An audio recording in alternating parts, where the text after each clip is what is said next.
வணக்கம். என்னதாங்க ஆச்சு தாவேகாவுக்கும் விசிகாவுக்கும் இப்படி அடிச்சுக்கிறாங்க? சைலண்ட் வார் ஒண்ணு நடந்துட்டு இருக்கு. பொதுவெளியில திருமாவளவன் அவர்கள் இந்த அளவுக்கு ஒரு ஓப்பனா விஷயத்தை பேசுறாரு. என்னதான் நடக்குது?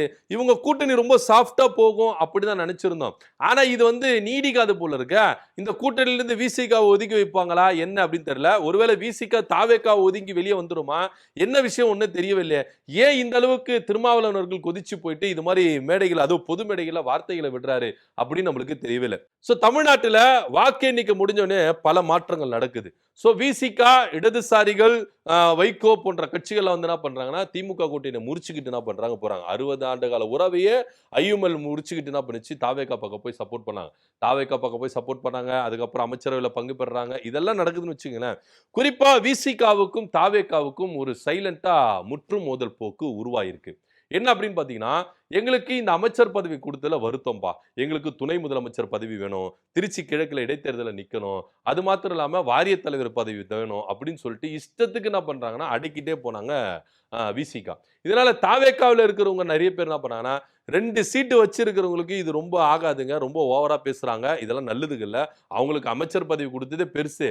இப்போ என்ன பண்றாங்க, துணை முதலமைச்சர் வேணும், வாரிய தலைவர் வேணும், அப்படி இப்படின்னு கேட்கறாங்க. இதெல்லாம் நல்லதுக்கு இல்ல அப்படின்ற மாதிரி தாவேகாவுல ஒரு சிலர் போர்க்கொடி தூக்கியிருக்காங்க. அது மாத்திரம் இல்லாம ஆணவ படுகொலைக்கு சட்டம் இயற்றணும் அப்படின்னு சொல்லிட்டு விசிகாவுல கோரிக்கை வலுவா என்ன பண்ணுது, எழும்புது. அமைச்சர் வன்னியரசு அவர்கள் என்ன பண்றாரு, ஒரு பொதுவெளியில ஆணவ படுகொலைக்கு சட்டம் இயற்றப்படும் அப்படின்னு சொல்றாரு. இது தாவேகாவில் இருக்கிறவங்களுக்கு கொஞ்சம் மனசு வேதனையா இருக்கு. ஏன்னா இடைத்தேர்தல் வரப்போகுது, உள்ளாட்சி அமைப்பு தேர்தல் வரப்போகுது. இப்போ இந்த சட்டத்தை பத்தி நீங்க பேசுனீங்கன்னா தென் மாவட்டங்களை நம்ம கட்சி கொஞ்சம் ஸ்ட்ராங் ஆகிறதுக்கு இழப்புகள் இருக்கும். சோ அப்படி இருக்கும்போது கொஞ்சம் அவங்களை அடக்கி வசிக்க சொல்லுங்க அப்படின்னு சொல்லிட்டு தாவேகாவில இருந்து குரல் எழும்புது. அது போகாதுன்னு ஆளுர் ஷானவாஸ் அவர்கள் என்ன பண்றாருன்னா, இந்த ஆணவ படுகொலைக்கு சட்டம் இயற்றணும் அப்படின்னு சொல்லிட்டு அவர் என்ன பண்றாரு, இன்னும் கோரிக்கைகளை ஸ்ட்ராங் பண்றாரு.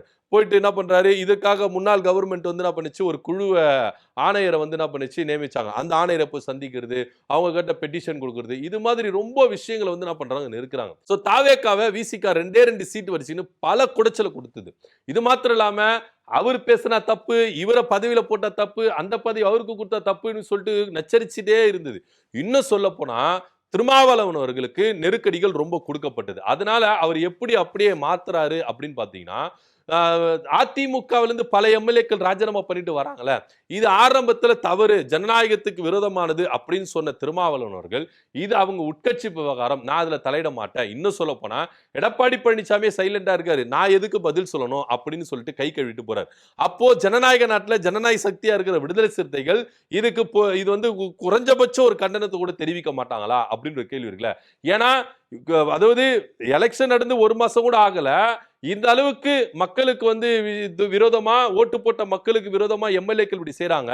இதனால மக்கள் வரி பணம் எந்த அளவுக்கு வீணாகும், விரயமாகும் அப்படின்னு ஒரு ஜனநாயக சக்தியா இருக்கிற விடுதலை சிறுத்தைக்கு கவலை இல்லையா அப்படின்ற ஒரு கேள்விதான் நமக்கு இங்க எழும்புது. சோ இத 19வா என்ன பண்றாரு, இபிஎஸ் மேல பழிய போட்டுட்டு நழுவிடுறாரு விடுதலை சிறுத்தைகள் கட்சி தலைவர் திருமாவளவன் அவர்கள் அப்படின்றதையும் நம்ம பார்க்கணும். அது மாத்திரம் இல்லாம நேற்று விடுதலை சிறுத்தைகள் சார்பா என்ன பண்ணுச்சுன்னா விருதுகள் வழங்கும் விழா நடந்தது. இதுல அவர் ஒரு வார்த்தையை ரொம்ப ஸ்ட்ராங்கா சொல்றாரு. என்ன சொல்றாரு அப்படின்னு பாத்தீங்கன்னா, இங்க தாவேகா ஜெயிச்சதுல எனக்கு சந்தோஷமே கிடையாது. ஓப்பனா உடைச்சிடுறாருங்க. இவங்களுக்குள்ள ஒரு முற்றுமோதல் போயிட்டே இருந்தது. சோ இதை ஓப்பனா உடைக்கிறாரு. இந்த தாவேகா ஆட்சி பிடிச்சதுல எங்களுக்கு சந்தோஷமே கிடையாது. எப்படி சந்தோஷமா இருக்கும்? நாங்க திமுக கூட்டணியில இருந்தோம். அப்ப எப்படி சந்தோஷப்பட முடியும்? ஆர்எஸ்எஸ் பெற்ற பிள்ளை அப்படின்னு விமர்சனம் வச்சேன். ஆனா பதவிக்காக நான் ஒட்டிக்கிறது, அது பண்றது, இதெல்லாம் தேவையில்லாது, எனக்கு சந்தோஷமே கிடையாது அப்படின்னு ஓப்பனா சொல்றாரு. ஆனாலும் இங்க பாஜக உள்ள வந்துடக்கூடாது அப்படின்றதுக்காக தான் நான் இங்க சப்போர்ட் பண்ணேன் அப்படின்ற ஒரு விஷயத்தை அவர் என்ன பண்றாரு சொல்றாரு. சோ தாவேகா கூட எந்த அளவுக்கு ஒரு முற்று மோதல் இருந்தா பொதுவெளியில இப்படி என்ன பண்ணுவாரு, ஒரு குண்டை தூக்கி போடுவாரு. இன்னும் சொல்ல போனா இவங்களுக்கு கூட கூட்டணியில போறதுக்கு எனக்கு விருப்பமே கிடையாது, ஆதரவு தரணுன்ற விருப்பமே கிடையாது.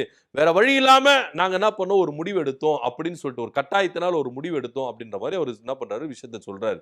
அதுக்கப்புறம் என்ன சொல்றாருன்னா, நாங்க கூட்டணிக்கு போய் சேருவோம், தாவேகா கூட்டணியில போய் இணைவோம் அப்படின்னு அப்படியே என்ன பண்றாரு, மாத்தி பேசுறாரு. ஃபர்ஸ்ட் இப்படி பேசிட்டு இப்படி பேசுறாரு. என்னன்னா இவங்களுக்குள்ள ஒரு முற்று மோதல் போயிட்டு இருக்கு. ஏற்கனவே இவங்களுக்கு அமைச்சர் பதவி கொடுத்ததுல ஒரு வருத்தம். ஏன்னா எல்லாருக்கும் போட்டுட்டு எங்களுக்கு பிக்ஸ் பண்ணிட்டு தான் கூட்ட ஆட்சியில் அதிகாரத்தில் பங்கு தரோம் அப்படின்ற ஒரு விஷயம் சொல்றாங்க. ஏன்னா எங்களுக்கு மக்களோட கனெக்டிவிட்டியா இருக்கிற ஒரு உயரிய பதவி, அமைச்சர் பதவி கொடுத்திருக்கணும்.